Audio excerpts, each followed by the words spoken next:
Hello and good evening everyone. चलिए आज हम जो टॉपिक लेके आए हैं उसका नाम है cash flow from operating activities. So cash flow from operating activities निकालना स्टूडेंट्स को ज़्यादातर टफ लगता है as compare to investing activities या financing activities, because operating activity में बहुत ज़्यादा एडजस्टमेंट्स है in case of indirect method. तो वो फॉर्मेट जो है थोड़ा बड़ा हो जाता है, बट हमें क्या करना है, हमें फॉर्मेट पे ध्यान नहीं देना, हमें ये देखना है कि हम कैसे उसे मेमोराइज कर ले या बेसिकली हम उसे लॉजिकली सीख ले।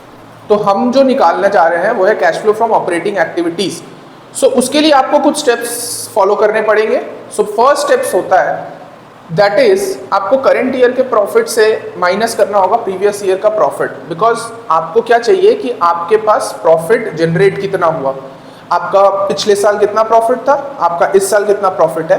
तो आपका इस साल प्रॉफिट से आपके पिछले साल के प्रॉफिट को जब हम माइनस करेंगे तो हमें पता चल जाएगा कि हमने कितना प्रॉफिट ड्यूरिंग द ईयर कमाया है। ठीक है, तो उसके बाद हमें चार चीज़ें ऐड करनी है और एक चीज़ माइनस करनी है। चार चीज़ें ऐड करनी है एंड एक चीज़ माइनस करनी है। चार चीज़ें क्या याद ऐड करनी है, तो चार चीज़ें टिप, मैं इसे याद करवाता हूँ टिप के नाम से, TIPP, that is transfer to any reserve, interim dividend paid during the year, proposed dividend paid during the year and provision for tax made during the year.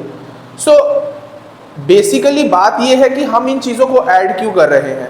ये फॉर्मेट के वाइज तो बहुत बढ़िया है कि हम इसे याद कर लेंगे, टिप टिप टिप करके याद कर लेंगे, बट हम इसे ऐड करते क्यों हैं, ये लॉजिक अगर हमने समझ लिया तो हमारा कंसेप्ट, तो हमारी कंसेप्चुअल क्लैरिटी बेसिकली रहने वाली है।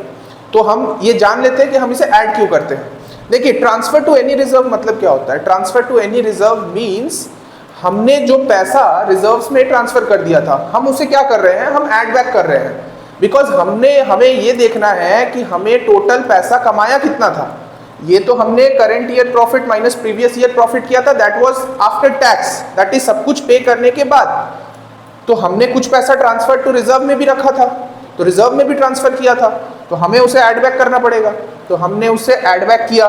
देन हमने साल भर में कुछ इंटरिम डिविडेंड भी दिया होगा, तो इंटरिम डिविडेंड भी पैसा आउटफ्लो कर किया होगा उसने, तो हमने उसे ऐड बैक कर दिया।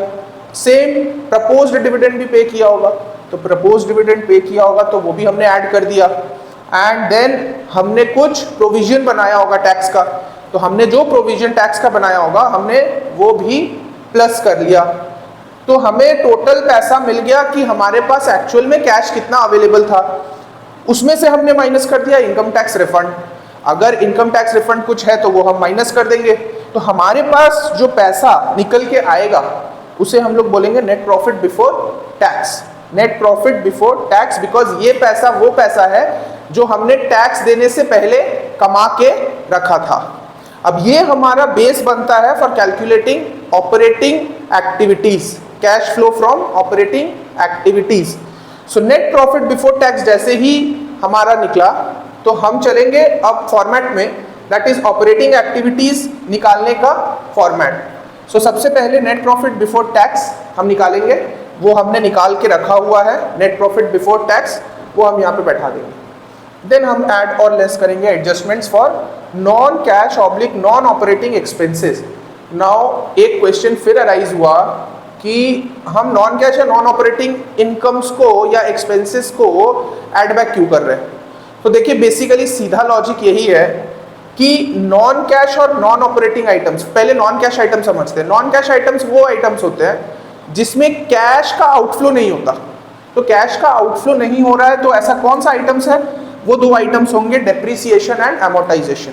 बिकॉज यहाँ पे कैश आउटफ्लो नहीं हो रहा है, it is just the decrease in value of your fixed asset. So ये नॉन कैश आइटम्स है, इन्हें हम ऐड बैक करेंगे बिकॉज ये मेरे कैश को कम नहीं कर रहे हैं। तो हमने जब प्रॉफिट एंड लॉस अकाउंट बनाया होगा तो हमने डेप्रिसिएशन और एमोर्टाइजेशन दोनों चार्ज किया होगा, जिसने हमारे प्रॉफिट को कम कर दिया होगा। सो हमें क्या करना है, हमें इसे वापस ऐड बैक करना है, because what we are calculating operating activities, cash flow from operating activities. So हमने ये नॉन कैश आइटम्स जो है वो ऐड बैक कर दिए। देन हमारा काम होगा कुछ नॉन ऑपरेटिंग एक्सपेंसेस को ऐड बैक कर देना। नॉन ऑपरेटिंग एक्सपेंसेस क्यों ऐड बैक हो रहे हैं? Because we are calculating cash flow from operating activities. So हमारे जो नॉन ऑपरेटिंग आइटम्स है हमें वो ऐड बैक करने होंगे ताकि वो मेरे प्रॉफिट को वापस से इंक्रीज करे।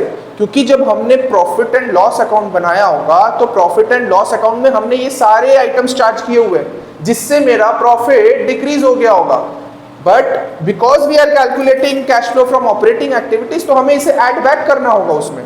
तो हम वो सारे आइटम्स को ऐड बैक कर देंगे जो नॉन ऑपरेटिंग एक्सपेंसेस है, that is discount on issue of debentures, interest on loan and bank OD, premium on redemption.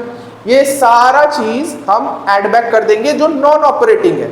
And similarly हम क्या करेंगे, नॉन ऑपरेटिंग इनकम्स को डिडक्ट कर देंगे बिकॉज नॉन ऑपरेटिंग इनकम्स को while preparing profit and loss account हमने उसे add करके रखा हुआ था। तो जो चीज हमने डिडक्ट की थी हम उसे ऐड बैक कर देंगे बिकॉज उसने हमारे प्रॉफिट को कम कर दिया था। और दूसरी तरफ जो चीज हमारे प्रॉफिट को, जिस चीज ने हमारे प्रॉफिट को इंक्रीज कर दिया था वो हम अब माइनस कर देंगे यहाँ से, जो कि नॉन ऑपरेटिंग है बिकॉज हमें चाहिए cash flow from operating activities. So ये सारा एडजस्टमेंट्स करने के बाद, ऐड एंड लेस करने के बाद जो वैल्यू हमें पता चलेगी उसका नाम आएगा operating profit before working capital changes. So यहाँ तक ये फॉर्मेट हमें बिल्कुल अच्छी तरीके से समझ में आ गया कि हमें करना क्या है। तो मैं एक बार फिर से आपको साथ में रिवाइज करवा देता हूँ कि हमें करना क्या है कि cash flow from operating activities still cash flow from operating activities before working capital changes क्या है।